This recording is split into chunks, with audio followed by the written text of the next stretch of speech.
খাগড়াছড়ি জেলার গুইমারা উপজেলায় ভোটের প্রচারণা জোরদার করেছে ধানের শীষের পক্ষের মহিলা দল। উপজেলার ৩টি ইউনিয়নের ২৭টি ওয়ার্ডে ঘরে ঘরে গিয়ে তারা ভোটারদের সঙ্গে সরাসরি আলাপ করছেন। শুক্রবার বিকেলে সিন্দুকছড়ি ইউনিয়নের মারমাপাড়ায় স্থানীয় নেতারা জনসংযোগ করেন। গুইমারা প্রতিনিধি দিদারুল হৃদয়ের তথ্যচিত্রে বিস্তারিত। তারা বিএনপির ভারপ্রাপ্ত চেয়ারম্যান তারেক রহমান ঘোষিত রাষ্ট্র কাঠামো মেরামতের ৩১ দফা ও ওয়াদুদ ভাইয়ার উন্নয়ন পরিকল্পনা জনগণকে জানান। এই প্রচারণার মাধ্যমে ভোটারদের ধানের শীষের পক্ষে ভোট দেওয়ার আহ্বান জানানো হয়। জেলা মহিলা দলের সভাপতি কুহেলি দেওয়ান বলেন, খাগড়াছড়িতে ওয়াদুদ ভুইয়াই উন্নয়নের প্রতীক। তিনি ২০০১-২০২৬ সালে পাহাড়ে যে উন্নয়ন করেছেন, আওয়ামী লীগ ১৭ বছরে তার ২০% করতে পারেনি।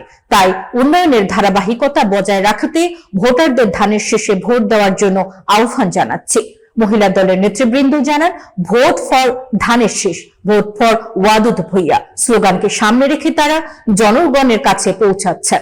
জেলা ও উপজেলা মহিলা দলের সহসভাপতি, যুগ্ম সম্পাদক এবং ওয়ার্ড ও ইউনিয়ন নেতারা এই জনসংযোগে অংশগ্রহণ করেছেন।